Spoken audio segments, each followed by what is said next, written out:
নমস্কার। আজকে আমরা আলোচনা করব একটা খুব গুরুত্বপূর্ণ ব্যাপারে, যে শীতকালে স্ট্রোক কেন বেশি হয়। এই যে এত ঠান্ডা পড়েছে, তখন কী হয়, আমাদের যে শিরাগুলো, ব্লাড ভেসেলস, যার মধ্যে দিয়ে রক্ত যায়, সেগুলো এই ঠান্ডার জন্য সংকুচিত হয়ে যায়। সংকুচিত হয়ে গেলেই তাদের মধ্যে দিয়ে যে রক্তটা ফ্লো করাটা, ফ্লো জিনিসটা কমে যায়। ফ্লো জিনিসটা কমে গেলে এক জায়গায় ব্লাড বেশিক্ষণ থাকলেই ক্লট করার একটা টেন্ডেন্সি থাকে। ক্লট মানে জমাট বাঁধার একটা টেন্ডেন্সি থাকে।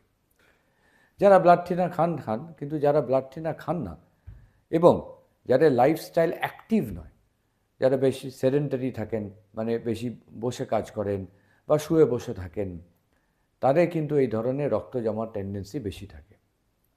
তার সঙ্গে বাইরে যদি অ্যাটমসফিয়ারে ঠান্ডা থাকে, বডি টেম্পারেচার যদি কম থাকে, রক্ত আরও জমাট বেড়ে যায়। ভালো সার্কুলেশন হয়ে না হলেই হার্ট এবং ব্রেনের ওপর চাপ পড়ে।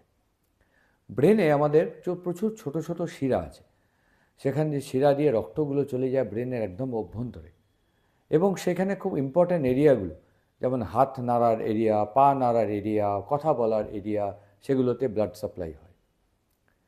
এই রক্তনালীগুলো সরু হয়ে গেলে শীতকালে, তখন এইসব জায়গাগুলোতে রক্ত কম যায় এবং সেটা কিছুদিন হতে হতে একটা ক্রনিক একটা রক্তের অল্পতা হতে থাকে।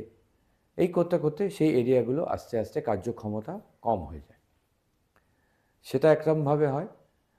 তখন দেখা যায় যে যারা রুগী, তারা আস্তে আস্তে আস্তে আস্তে জুবুথুবু হয়ে যাচ্ছেন, কথাবার্তা মাঝে মাঝে অসংলগ্ন হচ্ছে, সেরকম হয়।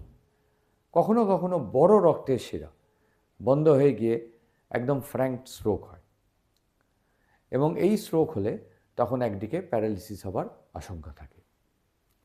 এই ধরনের স্ট্রোক হলে প্রথমেই যেটা করা উচিত, যে স্ট্রোকের সিমটমসগুলো চেনা এবং সঙ্গে সঙ্গে ডক্টরের পরামর্শ নেওয়া। কারণ স্ট্রোক হচ্ছে হার্ট অ্যাটাকের মতো, টাইম ম্যাটার। যত তাড়াতাড়ি চিকিৎসা করা হবে, তত পেশেন্ট স্ট্রোক থেকে ভালো হয়ে বাড়ি ফিরতে পারবে। নমস্কার।